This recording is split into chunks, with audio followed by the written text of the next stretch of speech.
All right, dog. Ready? Yeah. Right. I ain't got no on my face. Nah, you good. Let's do it right Oh, here. yeah. Get some. There we go. Nick. Been a minute, dog. What's up, man? What's cracking? I'm chilling, that same thing, different day, you know. Yeah. Literally, shit, it's a different season. How's your family been? Yeah, they cool. I haven't talked to them as much recently, you know.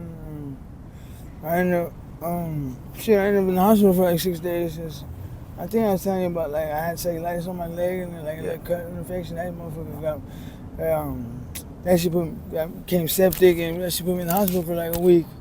Okay. And I stayed with them for about another week or so, and I didn't really talk to them since then. Yeah. So could we talk a little bit about that? Because I really don't know much about it.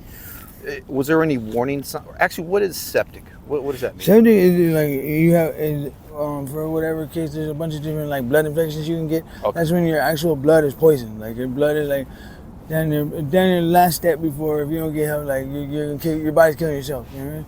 That shit sucks. That shit hurts. But I had cellulitis. That's one of them blood infections that you get to. That just got really bad. A lot of these ones turn into that when you don't take care of them or get the antibiotics and proper care and shit. So yeah, my shit turned into that. Took a while, but yeah, it turned into that. Just fucking. How were you feeling before you went to the hospital? Oh shit, I felt like I didn't know. That shit felt worse than being dope sick. I felt like literally I was gonna die. Like literally that shit fucking. Yeah, that never happened to me before. I didn't know what the fuck was going on, but literally from your inside your body, all kind of had random ass fevers, all random times, and fucking everything down to fucking. It was bad. It was bad, yeah. To the point where I felt like I reached out to my people to they give me a ride to the hospital and shit. You know. Yeah. Damn, that's scary, bro. Yeah, that shit was bad. How was it? The hospital admitted me too right off the rip too, because they seen how bad it was, so they gave me. It kept me there for 6 days, and as soon as they seen how they ran my blood and shit, they took me right to a room and shit. So. Okay. When did you get out of the hospital? Shit, it's been about 3 or 4 months now. Okay. Yeah, it's been a while. How is it feeling now? Now it's getting better. It's getting better now. Like fucking, they give me tons of antibiotics. Fucking thing of antibiotics. This motherfucking big. Fucking 2 literally garbage bags full of, it's called wound care shit, like wrap and stuff. Cause the shit, like, it's just fucked up. Like, you can't just wrap it normally like that, cause every time you unwrap it, it's gonna repel the scat. Like the way the cellulitis is fucked off. So I literally had the same cut for almost a year and a half, though. Just getting bigger and adding new ones, cause it leaks. Like when you're not taking care of it, like there's certain, like, I don't even know what the if it's not pus, but like sometimes body fluid leaks out of that shit and causes the skin to get weak around it, and you get new ones, and like.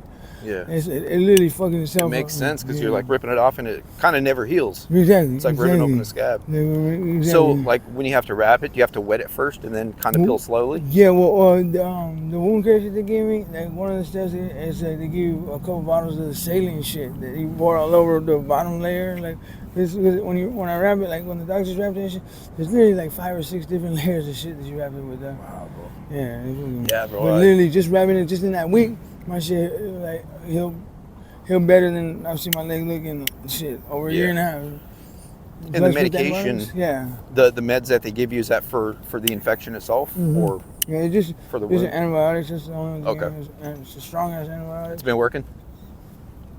Yeah, for the most part, it's hard to keep it 100% maintained being out here in the streets and not being able to 100% keep it. You know what I mean? Like, I know if I was indoors, I would have been able to get it a little more under control now, because cellulitis is incurable. There's no cure for it, but it's treatable, you know. So it's just hard to do that shit out here in the streets, you know. So you don't have a camp? You just been walking around, wandering? Well, I had a start. I wouldn't call it a camp, but me and my lady, we had I had gotten 2 tents, came on 2 tents, and we set up right there at the park, and there was a little back way of the park. Yeah. And we were there for probably about 2 months. And then one of the fucking tents blew away because I took everything out of it, and I didn't strap it down. It was windy that day, and they said people said they literally seen that shit rolling down the motherfucker. That sucks. We sat one of them for a little bit, and city did us dirty on that, and they fucking came and gave us a 372-hour notice. Said they was coming on Thursday, but they came Wednesday morning. We went there and pulled us all our shit. So, restart. so before you went to the hospital, did you call your dad, or who'd you call? Yeah, I called Did he my pick you up? dad. Yeah, my dad and my brother came to give me a ride. How was that conversation? It was cool. I was still keeping in contact with them. It was And your all brother, right. is that the one that was in prison? Yeah, that's Oh, one okay. just got out. Yeah, He's doing good? Yeah, he's doing good. Working all crazy. He got engaged. Still working, doing his thing. That's cool. Mm-hmm. How'd it feel to see him? It was good. Yeah, it was good. Yeah. It was good. That's exciting, dog. Yeah.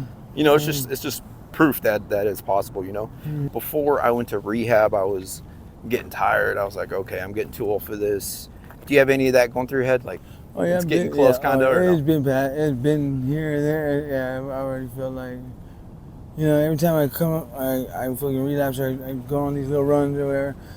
I get the same kind of feeling when it's coming towards an end, and it's been past that. I've been stretched this one out too far. Usually it happens, you caught, go to jail, or do it myself and should go somewhere. And I've been feeling like that shit for far too long now. Have you been in jail since we saw you last? I remember last interview we did down there. Yeah. You said that you were in there for a little bit for they charged you with something you didn't do. Yeah, for that. Yeah, so that's so cool. They was gonna take me one time since, but because of cellulitis, they can't have me in the pod, so they just took me to the hospital. Oh, okay. Yeah, they couldn't have Wow. me. Yeah. Okay. Yeah, that was cool. So you'd have to be cuffed to a bed? No. They just took me to the ER. They knew they said he could leave right away if he wanted to, or get checked out or whatever. They knew no charges was filed or nothing. So, Yeah, I've seen a lot of the cops just been like enforcing. It seems like a bit more. Have you noticed that? Like, just been turning up? Yeah, there's been a lot. Yeah, there's been a lot more police doing a lot. They show their presence. They do this every once in a while. So I figure they just move certain sides of town, but they've been over here and fucking with us a lot. Yeah, that's basically what it seems. Just moving from one area, or just get out of this area. Yeah, just trying to clear shop, like all down the river, clear them out, and then leave for a little bit, come back, and they're over here now. Yeah, they've been over here lately. Anything wild happen? Crazy happen? Shit. Besides all my shit getting taken, I mean, I've been trying to stay, like I said, you see me too much, I've been trying to stay low key, trying to stay out the mix and stuff. I thought you might have bounced to Phoenix or... Yeah, I probably should have. Running for president by now. Right? My brother wants me to. My other brother is out there in Phoenix still. He wants me to go back out there. Yeah. Probably should, but... Did your brother, did you guys have a one-on-one at all? No, not really. It was just real quick. Quick. I was bad when they picked me up, so they just picked me up, got me something to eat, and then took me to the emergency room. That's cool. Yeah. Were you, how were you feeling at that point? Were you, blacking out or just in severe pain? Yeah, severe pain, and then, I was, fucking, I guess you could call it, hallucinating and shit, because when you get cellulitis, that's part of it. Your blood is poison. You're literally it's crazy to say after and shit, but I can't remember this shit. But people say that I was literally talking and staying, having conversations with shit that didn't make sense with anybody. That was basically with nobody, pretty much. And shit. It was I don't remember this shit, but I can imagine because I remember this. Yeah. Crazy shit was going on. Yeah. Like I said, I've talked to a lot of people. They have it on their legs. I guess last question: if somebody has it. And it's just, one guy I interviewed had maggots on it. Yeah, he's just cool with that. Sometimes he'll flick them off, but he's worried about the copping before, worried about the beans before anything. What would you, I guess, last question, what's your recommendation for someone that has it? Shit, the biggest thing is go to the fucking hospital, because most people don't want to go because they don't want to be sick. I mean, I know everybody's situation will be different or whatever, but you're not gonna be sick in there. They made sure they gave me morphine the whole time. My IV, the doctor said, he seen how severe it was, and what I got to do to keep you here. He told me, make sure I'm not sick. Yeah. I didn't feel sick not one time. Then when I got out, they gave me some I forgot what the person I forgot what the specialist is called, but it's for like addiction medicine specialist. So she hooked me up with. I had a script of Suboxone, the whole little paperwork of places to go and places. Wow, at the hospital? Yeah. Awesome, Yeah, dude. UMC. This is good, bro, because it's good to know. You know what I mean? So I could tell other people. I didn't know that before. That's what kept me from going for a long time. I probably could have got this under control if I would have known that shit. But a lot of people don't go because they don't want to. Sometimes they'll have to stay overnight and they don't want to get sick. Exactly. You know, and I totally get it. Makes perfect sense. You know? You don't want to get as bad as much. You know, you're literally playing with your life. I know a couple people that lost limbs and shit. But I ain't trying to be one of them motherfuckers that see me in a wheelchair. And I ain't trying to do that. Right on, brother. Yeah. Well, if any of your people see this, you want to say anything to them? Have they seen it? Like your actually, I'd be surprised how many people hit me up. Like your family? Yeah. For real? Yeah. Awesome, man. Yeah. That's cool. Yeah. Well, tell them something. Give them some reassurance or whatever you feel like saying. I'm here. I'm fine. Most of them probably ain't seen me neither, but I'm still here. I'm cool. I'm still right around the way. If you ever need a ride to the hospital or get out of a jam, just give me a call. I'll give you my card again. Appreciate it. All right, brother. Thank you, Nick.